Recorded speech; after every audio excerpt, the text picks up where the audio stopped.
Open your Bibles to Revelation chapter 17. Revelation chapter 17:16 reads, "And the 10 horns which thou sawest upon the beast,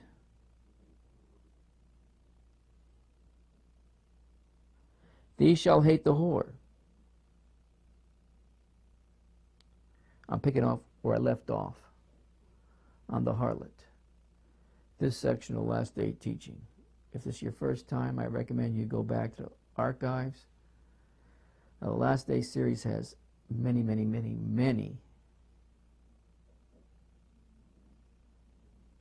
video sermons in that category. They'll be toward the latter end of that. You need to listen to the whole series, or at least, if you can, it's probably quicker for you to read the written format also. There's many volumes there also. "And the 10 horns which thou sawest upon the beast, these shall hate the whore, and shall make her desolate and naked, and shall eat her flesh, and burn her with fire." Now, many Christian prophecy teachers think that it cannot be Islam going against Islam, or nations that are Islamic going against other nations that are also Islamic. Well, I don't know why you would believe that, because from its very existence, that's exactly what it's done. You have different belief systems, practices within Islam. You've heard the most two popular groups of Islamic believers, the Sunnis and the Shia.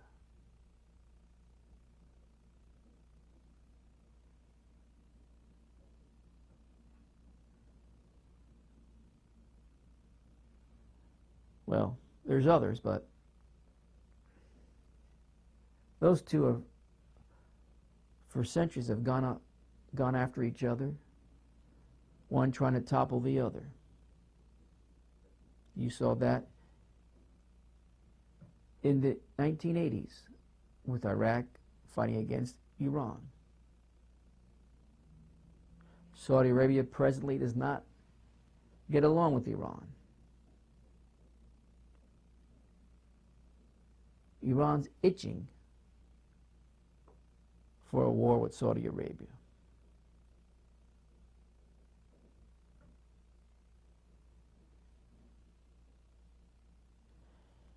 And the 10 horns. So nations within the geographical area the beast exists in presently and in the future. "And the 10 horns which thou sawest upon the beast, these shall hate the whore, and shall make her desolate and naked, and shall eat her flesh, and burn her with fire." Why? Verse 17, "For God hath put in their hearts these 10 horns, to fulfill his will, and to agree and give their knowledge unto the beast, until the words of God shall be fulfilled." And they agree. These 10 horns come to some type of agreement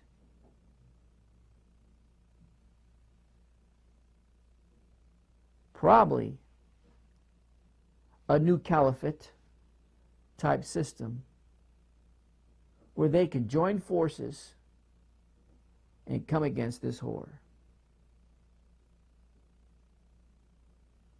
Many different Islamic nations coming against, I'll say it right out, Saudi Arabia. And more specifically, their target will be probably the capital, but more importantly, Mecca and Medina. Well, I just can't believe that nation will come against nation in the Islamic world. Well, this just happened to be posted just recently in the New York Times. Iran slams Saudi Arabia in the New York Times. Iran has taken to the pages of the New York Times to attack Saudi Arabia for its support of extremism worldwide. Talk about the pot calling the kettle black. This is part of an escalating series of steps both countries have taken to criticize the other. Saudi Arabia cut off relations with Iran in January after an angry mob stormed the Saudi embassy after Saudi Arabia executed a popular Shiite cleric. Iran would be Shiites. Earlier this month, Saudi Arabia's top cleric said that the Iranians were not Muslims. Iran criticized Saudi handling of the Hajj, the annual ritual pilgrimage to Mecca, which was then the beginning. Iran blasted Saudi Arabia as being the source of extremism in response, with Iranian Foreign Minister Mohammad Javad Zarif saying, "Indeed, no resemblance between Islam of Iranians and most Islams and bigoted extremists that the Wahhabi top cleric and Saudi terror masters preach on Twitter." Like I said, the pot calling the kettle black.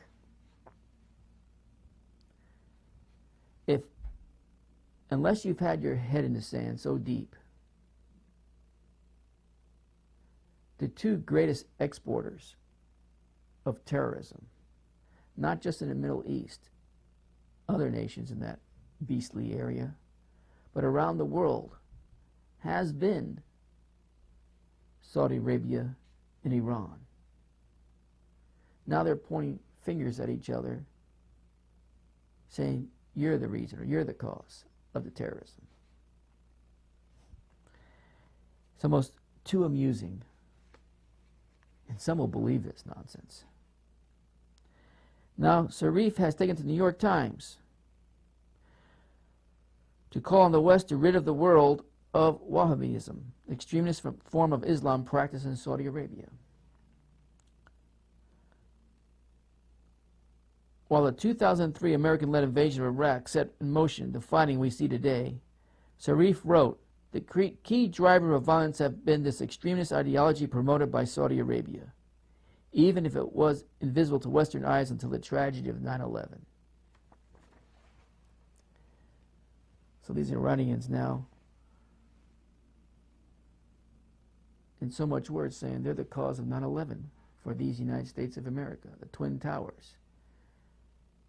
The jet that went down in Pennsylvania, another one that went into the Department of Defense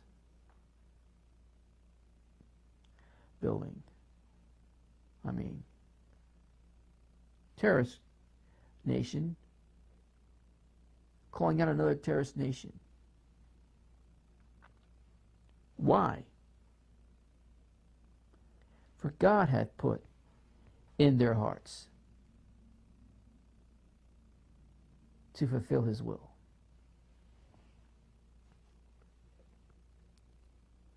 Zarif is correct that Saudi money has been funding Islamism worldwide for decades. In 2008, UK's Channel 4 estimated that Saudi Arabia spent $100 billion on promoting Wahhabism in the 10 years prior, and that the number has only increased. Saudi Prince Alawid bin Talal gave $20 million each to Harvard and to Georgetown universities to endow 4 professorships in Islamic studies and to expand the HRH Prince Alawid bin Talal Center for Muslim Christian Understanding. It is expected that such large gifts come with strings attached. This is presumably why Georgetown's Bridge Initiative spends so much time tackling Islamophobia and trying to discredit Muslim human rights activists as so little time talking about challenging extremism.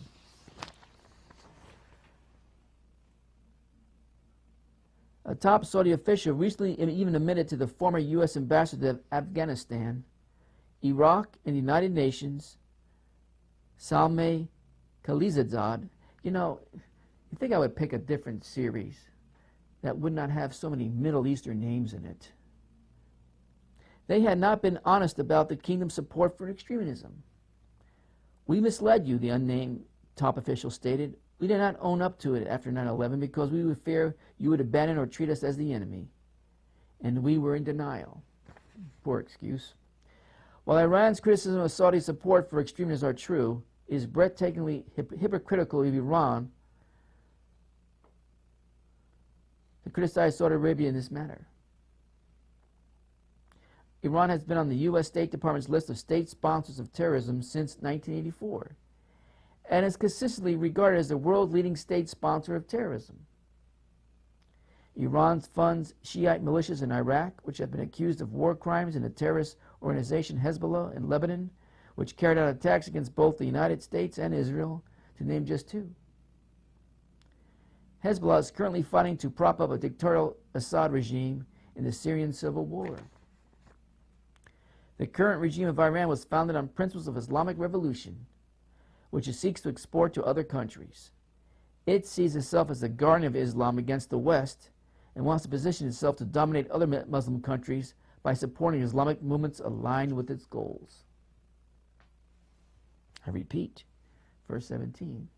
For God hath put in their hearts to fulfill his will. With this in mind, Iran supports the Houthi rebels in Yemen, Hamas in Gaza, and as discussed, Hezbollah in Lebanon and Shiite militias in Iran. Supporting these forces is coordinated by Iranian Revolutionary Guard Corps. In Sharif's op-ed in New York Times can help wake up America. If Sharif's op-ed in New York Times can help wake up America to the fact that Saudi Arabia is partially responsible for the global spread of extremism, so much the better. But it shouldn't blind people to the crimes of the Islamic Republic of Iran and their role in propagating extremism. Well, this much I know. I believe Iran and Turkey is going to be the major influencers of forming this coalition of 10 horns to come against the harlot, to come against Egypt. Which 10 horns? This will be a different group of 10 than what we see in Psalm 83. It'll probably include countries like Jordan, Iraq, Iran, Syria, Lebanon, Turkey. I wouldn't be surprised if Afghanistan and Pakistan, possibly Egypt, maybe some other stands. But whoever they are,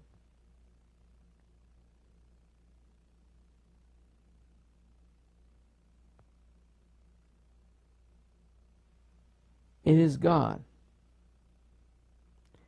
that has put in their hearts to fulfill his will and to agree and give their kingdom unto the beast.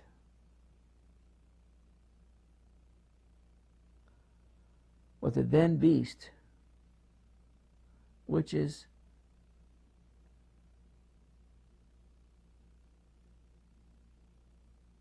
the unseen powers that will put a coalition together who think they are the true Islamic representation that needs to rid the world of this harlot. And it shall be fulfilled. Now let me continue reading what I was reading last time. Be certain, folks, the redirected beast that puts this coalition together will hate the harlot. will turn on the harlot. And you're already seeing that happen. Will kill the harlot, devour the harlot, and burn her with fire.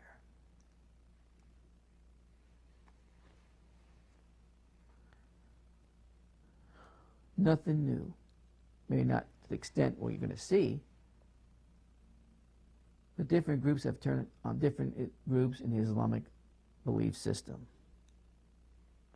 And those who argue that Muslims never attacked another Islamic holy site just don't know too much about history, or if any. Think about this particular area's history, especially holy sites that deal with Mecca and Medina, which we find in Saudi Arabia.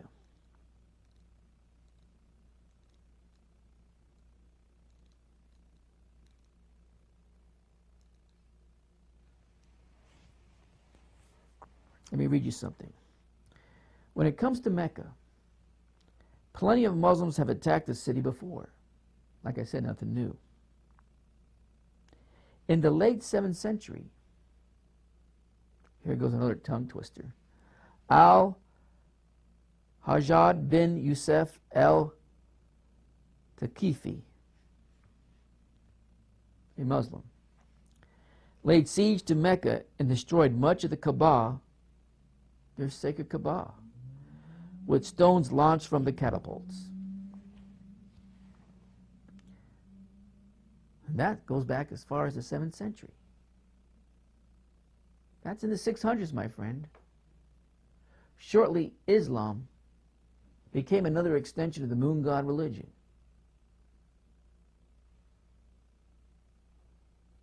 Destroyed much of the Kaaba, with stones launching from catapults. During the First World War, Saudi Arabia was actually occupied by the Turkish Ottomans.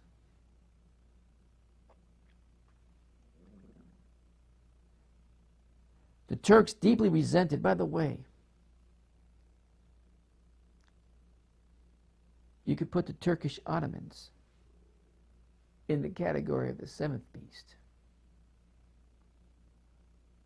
which will also reappear in the 8th, amongst others.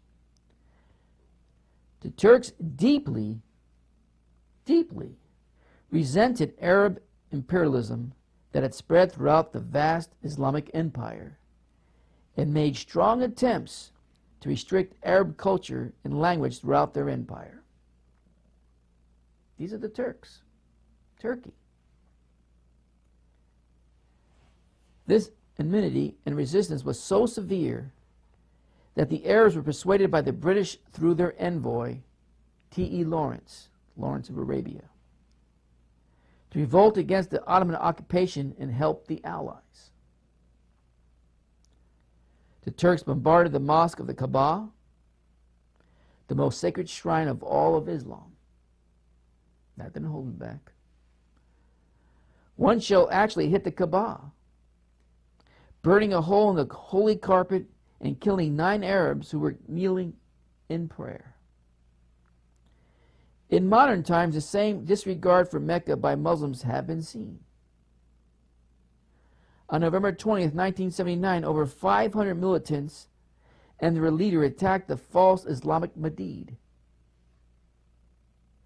Jumaman ibn Muhammad ibn Saif al-Utabiya. Try to say that 3 times fast. In 1980s, on several occasions, followers by Ayatollah Khomeini disrupted the annual Hajj or pilgrimage to Mecca. Most of this was quelled by heavy security controls, but in July 1987, over 400 people died as a result of a serious riot instigated by thousands of Iranian pilgrims. 3 years later, during Gulf War I, Saddam Hussein, now this is in Iraq, sent numerous Scuds flying over Saudi Arabia, disregarding the high risk that would pose to the Islamic Holy Land. There were no protests from Muslim nations.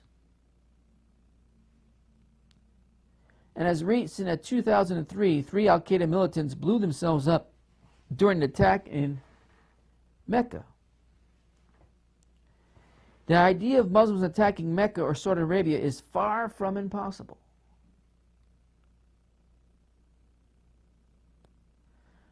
The day is drawing where the emerging beast, I believe, will be led by Turkey and Iran or Turkey. Some combination. The day is drawing near when the emerging beast empire will attack Mecca and destroy the Arabian harlot. Why? Until the words of God shall be fulfilled. Confirming what the Bible which predicts as the destruction of this harlot by the beast that she rides is Islamic prophecy. They have their own prophecy. Is an Islamic prophecy that predicts the destruction of its bride, Mecca, by Muslim nations. The final battle will be waged by Muslim faithful coming on the backs of horses, carrying black banners. They will stand on the east side of the Jordan River and will wage war that the earth never seen before. This is their prophecy. I'm not saying I agree with this prophecy, but let me tell you, in fact, I don't agree with their prophecy because I don't believe they have any prophecy. But they believe it's prophecy, and they'll try to fulfill it. The true Messiah, who's the Islamic Mahdi, will defeat Europe, will lead this army of Seljuks. He will preside over the world from Jerusalem because Mecca would have been destroyed. That's their prophecy. Medina is not immune of this destruction.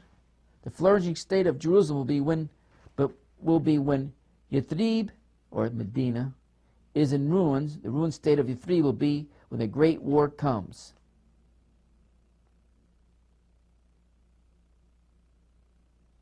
And the outbreak of the great war will be at the conquest of Constantinople, and the conquest of Constantinople with the Dajjal, which is their form of Antichrist, comes forth. This is what they think. He, the prophet, struck his thigh or his shoulders with his hand and said, "This is as true as you are here or as you are sitting." Yathrib is another name for Medina, which I already told you that, the city of Prophet Muhammad, the second holiest city to Islam. Constantinople is Istanbul in Turkey. Many radical Muslims perceive that Istanbul has been under the control of secular hypocritical Muslims until its recent restoration to Islamists. And you've seen more of that in the last 3 months. Of what? The restoration. So according to this prophecy, after the fall of Istanbul to the true Muslims, which through recent elections of 2007 has just occurred, Medina will be destroyed.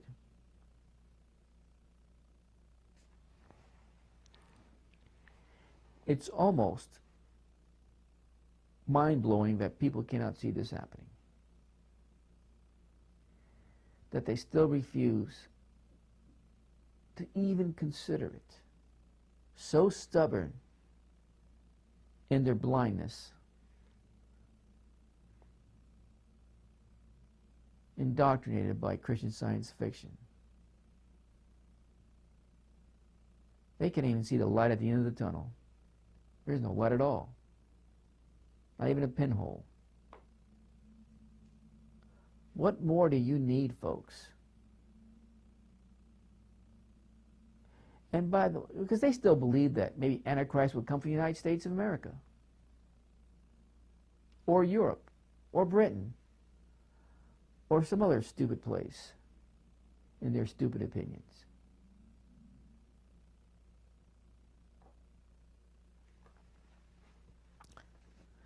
In the last days, a coalition of radical Islamic nations will turn on and destroy Saudi Arabia. The prophecies by which radical Muslims live dictate just such an event. I just read them to you. Thus, if the day comes that radical Muslims actually destroy Saudi Arabia, not if the day comes, it will come. It is also very likely that this prophecy will embolden and empower them to imagine that they are acting according to Allah's plan.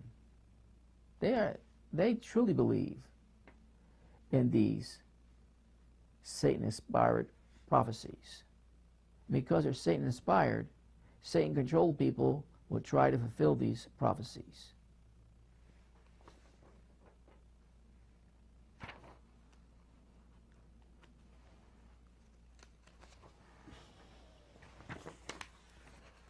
I'll continue. The harlot in many ways might be likened to Dr. Frankenstein. The beast is the monster that the harlot had created. The beast is a coalition of 10 kings representing the 7 kings in the past. That's true because you go back to verse 10. In the same chapter I read to you, verse 16 and verse 17 in Revelation. The harlot is a distinct and separate geographically definable identity that represents the primary religious source. And of course, this author, unfortunately, says of the Antichrist religion. Nope. Not so. I rewrote my own words here. The harlot is a distinct and separate geographically definable identity that represents the primary religious source of the, my own words, the moon god religion. The harlot is sitting atop a scarlet beast. This close, seemingly symbolic relationship of the rider and steed should not be dismissed as an irrelevant component of this picture. The Lone Ranger had silver, and the harlot has the beast. This is a very close relationship that is evident between the two. Beyond that fact, the harlot is riding the beast. There are other noteworthy similarities that the two share. First, the woman is dressed in scarlet. The beast likewise is portrayed as a scarlet beast. The two match. Secondly, even as the beast empire will behead God's people, so the harlot is drunk on the blood of saints. They both share in the blood guilt of God's people.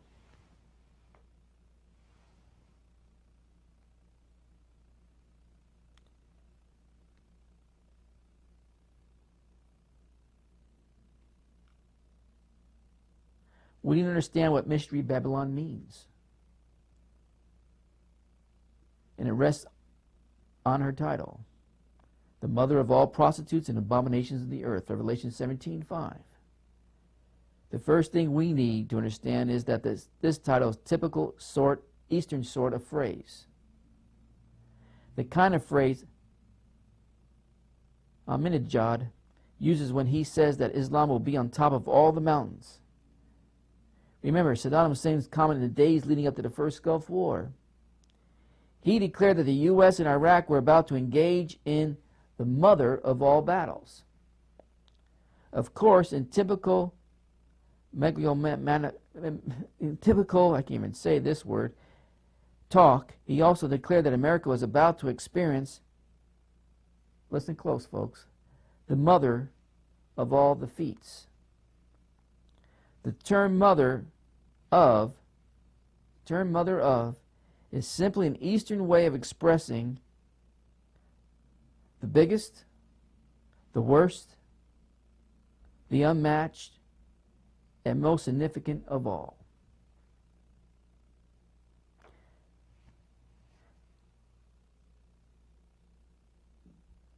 I point this out because many mistakenly interpret mother of here to mean the source of all other forms of idolatry. It could be both. The Eastern-minded reader, however, immediately recognizes that the purpose of this phrase is to portray that the great harlot as the greatest manifestation of spiritual infidelity against the God of the Bible that has ever existed through the history of the world. So the harlot is the greatest of all spiritual prostitutes.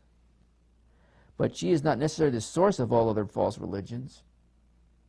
Throughout history, many prostitutes or false religions exist and have existed. But the great harlot is portrayed here as being far the most significant of them all. The harlot's false religion, which, by the way, includes now over 2 billion people, the mother of all false religions, if you really think about it.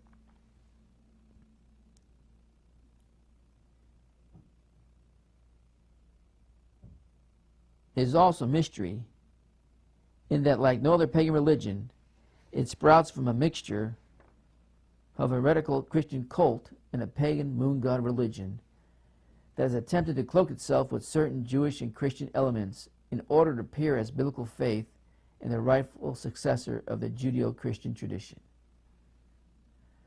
When the veil is pulled back, Islam's true nature and pagan source becomes apparent. It is a religion that denies the essence of God, contradicts its character, and blasphemies his attributes.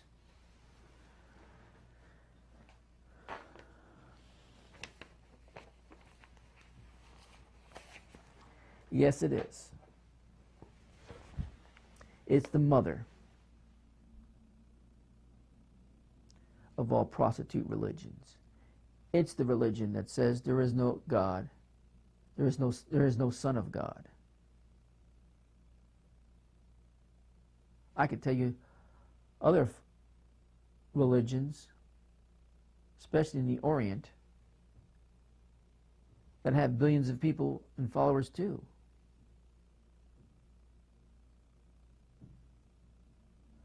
They don't rapidly close the door on other ways of getting to that euphoria, God-dwelling state.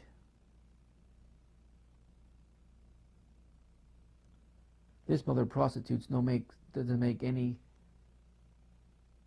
claims but one. Jesus Christ is not the Son of God. And God is Allah. And as I've covered before, Allah is none other than Satan in disguise in their religion.